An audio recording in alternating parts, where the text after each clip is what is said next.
Hey guys, it's Jo with another wine and DIY, except this time I'm not drinking wine because I'm making a boozy drink.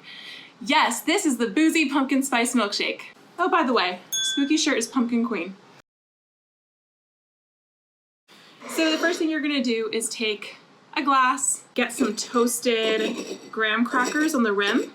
You're gonna take some warm caramel. I got some Ghirardelli caramel. By the way, I'm making a lactose-free version of this. The first thing we're gonna do is put in our ice cream.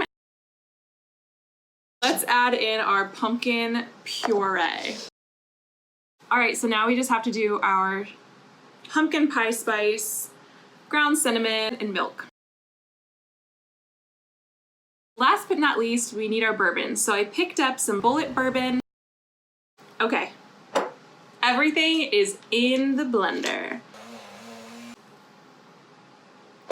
It smells so good. It's ready. Here's how it looks. Very pumpkin-y, a little bourbon-y.